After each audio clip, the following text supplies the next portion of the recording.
आपका स्वागत है हमारे यूट्यूब चैनल दीपक एजुकेशन सेंटर में। तो फ्रेंड, आज हम देखने वाले हैं हिंदी के ऐसे महत्वपूर्ण सवाल जो आपके एग्ज़ाम में डायरेक्ट आपको देखने को मिलेंगे। ठीक है, तो ये वीडियो बहुत ही इम्पोर्टेंट होने वाला है। तो यदि आप हमारे चैनल पे पहली बार आए हैं तो हमारे चैनल को सब्सक्राइब कर लें और ऐसे मज़ेदार वीडियो देखने के लिए हमारे चैनल से जुड़े रहें। अपने दोस्तों को भी शेयर कर दें ताकि उन्हें भी इस क्वेश्चन का लाभ मिल सके। तो हम लोग देखने वाले हैं बहुत ही इम्पोर्टेंट हिंदी के क्वेश्चन जो आपके लिए बहुत ही मज़ेदार होने वाला है और इम्पोर्टेंट भी होने वाला है। 40 हम लोग ऑब्जेक्टिव क्वेश्चन देखेंगे, है ना। एकदम बिल्कुल viral question, Hindi viral question, 100% viral question है ये। ठीक है, तो ऐसे प्रश्नों को आपको हम दिखाएंगे और कराएंगे। ठीक है, तो अंत तक हमारे चैनल पे बने रहिएगा। वीडियो को जरा सा भी स्किप मत कीजिएगा क्योंकि ये वीडियो बहुत ही मज़ेदार होने वाला है और बहुत ही इंटरेस्टिंग सवाल हम लोग इसमें देखेंगे। तो देर ना करते हुए हम लोग फटाफट स्टार्ट करते हैं। देखिए, इस वीडियो में हम देखेंगे क्या, तो जो 2023 में पूछा गया था बोर्ड एग्जाम में, क्लास 10 के बोर्ड एग्जाम में 2023 में जो क्वेश्चन पूछा गया था एमसीक्यू टाइप का क्वेश्चन, एमसीक्यू टाइप का क्वेश्चन जो हिंदी में आपका पूछा गया था, हिंदी ये में उन प्रश्नों को हम देखने वाले हैं। ठीक है, तो प्रीवियस ईयर्स क्वेश्चन जो होता है आपका PYQ, ये बहुत ही इंपॉर्टेंट होता है जिससे लगभग 50% MCQ आपके एग्जाम में पूछे जाते हैं, प्रीवियस ईयर्स वाले हैं। ठीक है, तो प्रीवियस ईयर्स वाला भी आपको करना बहुत ज़रूरी है। तो इसीलिए हम लेकर आए हैं 2023 का प्रीवियस ईयर्स क्वेश्चन जो बोर्ड एग्जाम जेक ने पूछा था 2023 में, उन प्रश्नों को देखेंगे। ठीक है, इसीलिए हम सबसे पहले PYQ करा रहे हैं। हमने साइंस का PYQ करा रखा है। यदि आप साइंस का PYQ नहीं किए हैं, प्रीवियस ईयर्स क्वेश्चन नहीं अभी तक देखे हैं, तो हमारे चैनल पे जाके देख सकते हैं जहाँ पे हमने साइंस के क्वेश्चन डाले हुए हैं ऑलरेडी। ठीक है, तो देखते हैं कि क्वेश्चन क्या क्या पूछा गया था 2023 में। ये आपका बुकलेट है 2023 का। चलिए स्टार्ट करते हैं। टोटल 40 क्वेश्चन पूछा गया था 2023 में, 2023 में टोटल 40 क्वेश्चन पूछे गए थे। आपके बोर्ड एग्जाम में अभी 2025 के बोर्ड एग्जाम में 30 क्वेश्चन MCQ पूछे जाएंगे, 50 मार्क्स का सब्जेक्टिव पूछा जाएगा। ठीक है, टोटल 80 मार्क्स का एग्जाम होगा। तो हम लोग देख रहे हैं 2023 का। सबसे पहले आपको तो ये पैसेज दिया गया है, इस पैसेज को आप ध्यानपूर्वक पढ़ेंगे, है ना। इस पैसेज को आप पढ़ेंगे, उसके बाद हम लोग सवाल करेंगे। तो सवाल करते जाते हैं, पैसेज पढ़ने में टाइम लगेगा इसलिए हम डायरेक्ट सवाल पे आ जाते हैं, आपको डायरेक्ट बताते जाएंगे। पहला कह रहा है कि गाछ वृक्ष का क्या अर्थ होता है। पहला क्वेश्चन क्या बोला है कि गाछ वृक्ष का क्या अर्थ होता है। देखिए, मतलब यहाँ पे क्या है, पेड़ पौधे। ठीक है, आप पूरे पैसेज को पढ़िएगा तो आपको समझ में आएगा कि गाछ वृक्ष का क्या मतलब है, पेड़ पौधे। ठीक है, अगला क्वेश्चन देखते हैं, क्वेश्चन नंबर 2। क्वेश्चन नंबर 2 कह रहा है कि गाछ वृक्ष के क्या नहीं होते, गाछ वृक्ष के क्या नहीं होते हैं। तो देखिए, यहाँ पे दिया गया है गाछ वृक्ष के क्या नहीं होते। देखिए, यहाँ पे पैसेज में लिखा गया है कि गाछ वृक्ष के दांत नहीं होते। क्या नहीं होते, दांत नहीं होते। तो इसका आंसर क्या हो जाएगा, आपका राइट आंसर हो जाएगा ऑप्शन नंबर 4, दांत नहीं होते गाछ वृक्ष के। ठीक है, अगला क्वेश्चन नंबर 5 बोल रहा है कि गाछ वृक्ष किसके द्वारा माटी से रसपान करते हैं। जो गाछ वृक्ष होते हैं वो किसके द्वारा जो है सो माटी से रसपान करते हैं, तो जड़ के द्वारा। किसके द्वारा करते हैं, जड़ के द्वारा। ठीक है, क्वेश्चन नंबर 4 कह रहा है पेड़ कब मर जाता है। पेड़ कब मरता है, पेड़ कब मर जाता है, जब पानी ना मिले, है ना। पेड़ कब मर जाता है, जब पानी ना मिले। अगला क्वेश्चन, क्वेश्चन नंबर 5।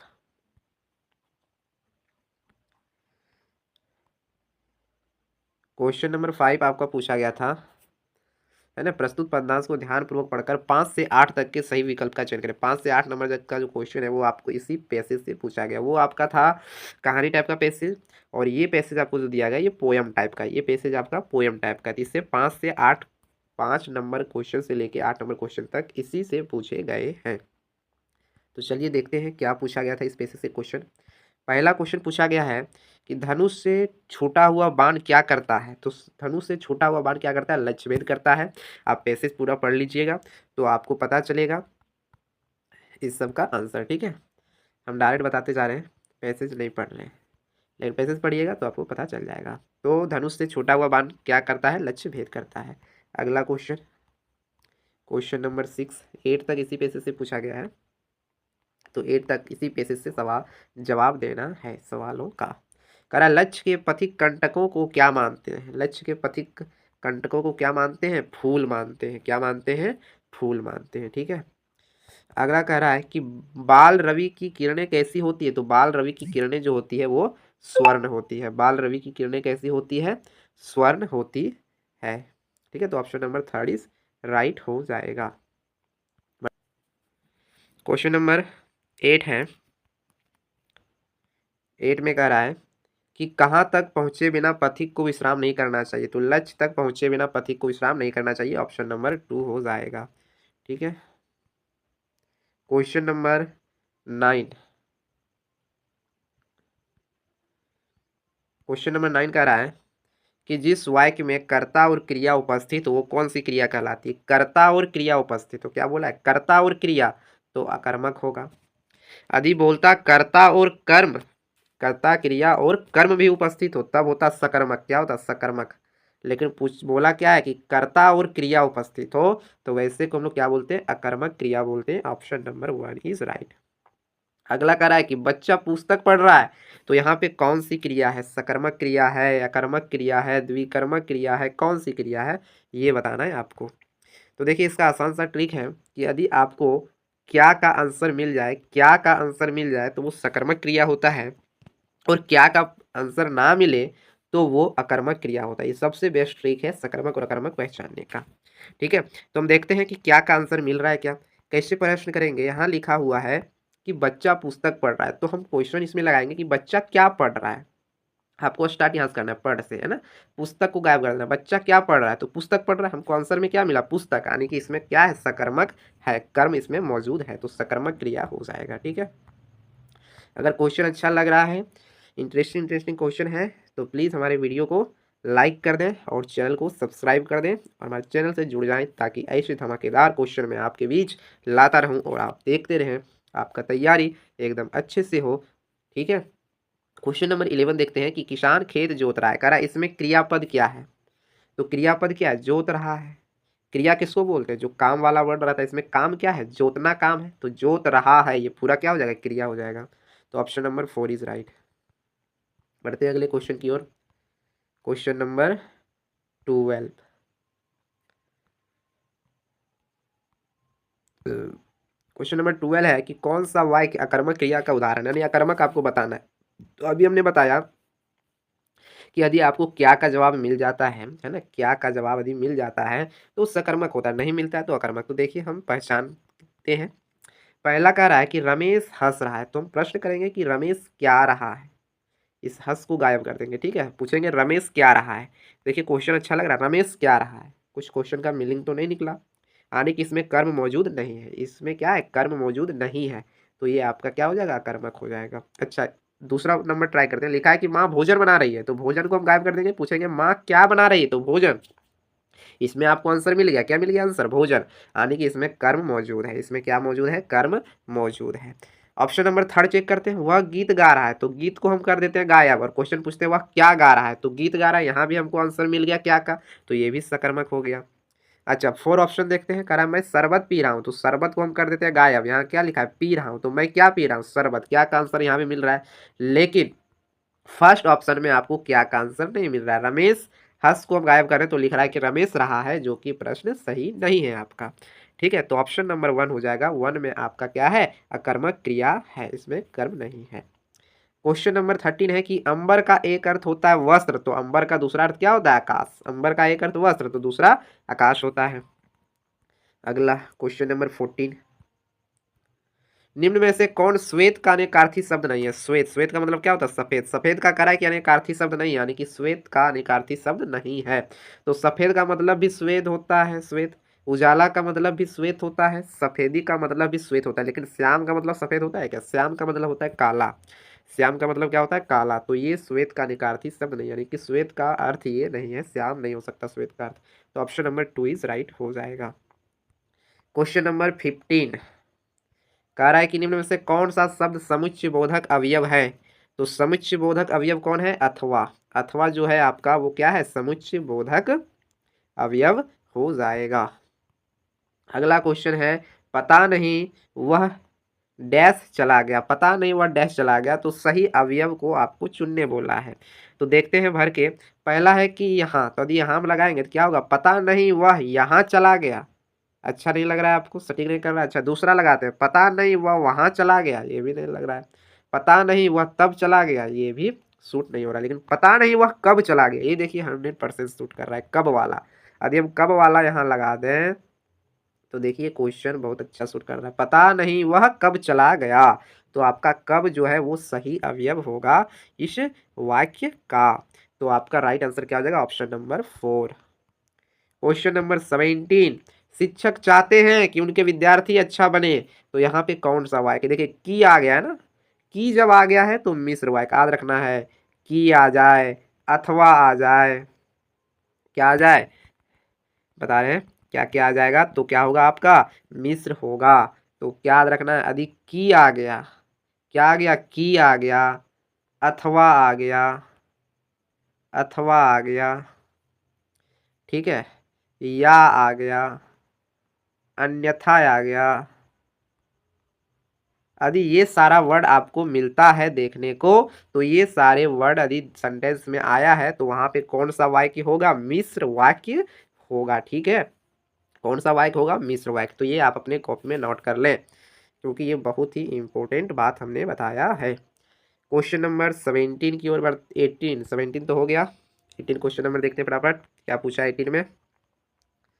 देखिए 18 में पूछा गया है कि प्रतिदिन, प्रतिदिन कौन सा समास है, तो प्रतिदिन यवयवी भाव समास है। प्रतिदिन कौन सा समास है, यवयवी भाव समास है। यदि समास आपको नहीं समझ में आता है समास क्या होता है, तो आप कमेंट सेक्शन में लिखें कि समास के बारे में वीडियो बनाए, तो मैं समास का एक टॉपिक लेकर आपको वीडियो बना दूंगा, बहुत ही बेहतरीन तरीके से बता दूंगा। तो यदि आपको चाहिए समास का वीडियो तो आप लिंक कमेंट बॉक्स में लिख दें। ठीक है, अगला लिखा है कि बहुब्रीहि समास कौन सा है, बहुब्रीहि समास। तो बहुब्रीहि समास किसको बोलते हैं, जिसका अलग मीनिंग है ना, लिखा है लंबोदर, यानी लंबा है उदर जिसका, अर्थात कौन है, गणपति। अर्थ क्या निकल रहा है, अलग अर्थ निकल रहा है, लंबोदर लिखा लेकिन लंबा है अर्थ जिसका, लंबा है उधर जिसका, तो लंबोदर गणेश गणपति, तो जिसका अलग मीनिंग आता है ना उसको बोलते हैं बहुब्रीहि। तो ये बहुब्रीहि समास हो जाएगा लंबोदर आपका। अगला है पक्षी आकाश में उड़ेंगे, तो यहाँ कौन सा वाच्य, तो वाच्य दो प्रकार के होते हैं, कर्तृवाच्य एक कर्मवाच्य, एक कर्तृवाच्य एक कर्मवाच्य। दोनों में क्या डिफरेंस देखिए। कर्तृवाच्य का बोलते हैं जब सेंटेंस में यानी कि वाक्य में क्या हो, कर्ता अपना काम खुद करता हो। और कर्मवाच्य कब होगा, जब कर्ता किसी के द्वारा कोई काम कराए, तो वहां पे कर्मवाच्य होता है। तो सेंटेंस में कह रहा है कि पक्षी आकाश में उड़ेंगे, पक्षी आकाश में उड़ेंगे यानी खुद उड़ेंगे, किसी दूसरे से नहीं उड़वाएंगे। तो यहाँ खुद काम कर रहा है कर्ता, कर्ता कौन है, पक्षी, पक्षी खुद आकाश में उड़ेंगे, तो इसलिए क्या कौन सा वाच्य हो जाएगा, कर्तृवाच्य हो जाएगा। क्वेश्चन नंबर, अब यहाँ पे देखिए गंधांश आ गया है जो आपके बुक का है बाल गोविंद भगत का। तो आपको क्या करना है, सबसे पहले जो यहाँ गंधांश आया है, इस गंधांश को आपको सबसे पहले पढ़ना है अच्छे से, उसके बाद आपको नीचे आंसर देना है। ठीक है, तो हम स्टार्ट करते हैं क्वेश्चन से, वो आप पढ़ लीजिएगा वीडियो को पॉज करके। तो पहला क्वेश्चन पूछा है कि बाल गोविंद भगत का बेटा कितना था, कितना था, तो एक ही बेटा था ना, यहाँ लिखा उनका बेट, देखिए यहाँ लिखा इकलौता बेटा था। बाल गोविंद भगत का क्या था, इकलौता, नहीं कितना बेटा था, एक बेटा था, ऑप्शन नंबर 1 इज राइट। अगला क्वेश्चन नंबर 22 देखिए, क्वेश्चन नंबर 22 कह रहा बाल गोविंद भगत का बेटा कैसा था, सुस्त और बोदा सा था, सुस्त और बोदा सा था। अगला क्वेश्चन, अगला देखिए पैसेज दे दिया गया, यानी गंधांश दे दिया गया है फादर बुल्के, है ना, फादर बुल्के वाले टॉपिक से। तो कह रहा है फादर बुल्के की मृत्यु किस रोग से हुई थी, जहरबाद से हुई थी, ऑप्शन नंबर 1 इज राइट। ये सब आपको याद होनी चाहिए। विधान का क्या अर्थ होता है, तो विधान का अर्थ क्या होता है, नियम होता है। विधान का अर्थ क्या होता है, नियम होता है। क्वेश्चन नंबर अगला देखिए, अगला फिर आपको दे दिया गया काव्यांश दे दिया गया है, हमरे हारिल हरी की लकड़ी, है ना। ये आपका दिया गया फर्स्ट चैप्टर से, फर्स्ट चैप्टर जो गोपी वाला है वहां से आपका ये काव्यांश दिया गया है। तो इस काव्यांश को अच्छे से पढ़ना है और क्वेश्चन करना है। तो देखिए हम क्वेश्चन पे आ जाते हैं। पहला क्वेश्चन लिखा है कि गोपियों की दशा किस पक्षी की तरह हो गई है, हारिल पक्षी की तरह, है ना। जिस प्रकार हारिल पक्षी अपने पंजे में एक लकड़ी का तिनका लेकर घूमते रहता है, वैसे गोपियों की दशा हो गया, वो भी चाहता है कि हम कृष्ण के साथ ही रहे, कृष्ण को अपने साथ लेके घूमें। तो हारिल की लकड़ी, है ना, हारिल पक्षी से तुलना किया गया है। गोपियों की दशा को। अगला है यहाँ नंदन, नंद नंदन किसे कहा गया, जो नंद नंदन कहा गया वो कहा गया है श्री कृष्ण को। Option number 4 is right. अगला देखिए, घेर घोर गगन घराधर, तो पहले इसको पढ़ना है फिर आंसर देना है। लिखा है कि यह पद्यांश कविता किस अंश से लिया गया है, उत्साह से है, ठीक है। कौन से चैप्टर से है, उत्साह कविता का अंश है। अगला है, कवि बादल को क्या घेरने को कह रहा है, तो पूरा आकाश। कवि बादल से क्या कहता है कि पूरा आकाश घेरने को कहता है। Option number first is right. Question number 29 देखते हैं। 29 क्या है, कैप्टन कौन था, बहुत ही मजेदार प्रश्न। कैप्टन कौन था, चश्मा वाला चैप्टर है ना, तो कैप्टन कौन था, चश्मा बेचने वाला, ठीक है। लेखक ने खीरा खाने से क्यों इनकार कर दिया, क्योंकि आत्मसम्मान की बात थी, है ना, आत्मसम्मान उसका गिर जाता थी, खीरा खा लेता उसके सामने, तो इसीलिए ऑप्शन नंबर फर्स्ट हो जाएगा, आत्मसम्मान की रक्षा के लिए। क्वेश्चन नंबर 31, बिस्मिल्लाह खान क्या बजाते थे, तो शहनाई बजाते थे। Option number third is right. अगला देखते हैं, लेखिका मन्नू भंडारी, लेखिका मन्नू भंडारी का बचपन किस शहर में बीता था, अजमेर में बीता था। किस शहर में बीता था, Ajmer. Option number 2 is right. अगला क्वेश्चन, परशुराम के गुरु कौन थे, परशुराम के गुरु कौन थे, शिव। ये तो हर कोई जानता है, परशुराम के गुरु कौन थे, Shiv. Option number first is right. Question number 34,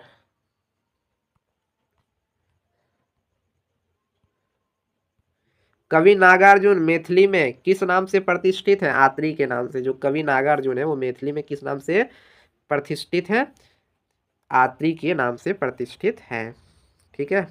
अगला क्वेश्चन देखते हैं, क्वेश्चन नंबर 35, कह रहा है कि मृग तृष्णा का क्या अर्थ है। मृग तृष्णा का अर्थ क्या है, छलावा। मृग तृष्णा का मतलब होता है कि जैसे कि रेगिस्तान में हम लोग देखते हैं ना, दूर क्षेत्र तक देखते हैं तो लगता है कि दूर में पानी है धूप की वजह से, लेकिन वहां जब जाते हैं तो वहां हमको पानी नहीं मिलता है।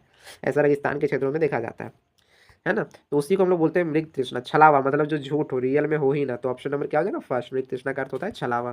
क्वेश्चन नंबर 36, क्या करा है, करा मुख्य गायक की आवाज कैसी थी, तो मुख्य गायक की आवाज कैसी थी, चट्टान जैसी भरी थी। कैसी थी, चट्टान जैसी भरी।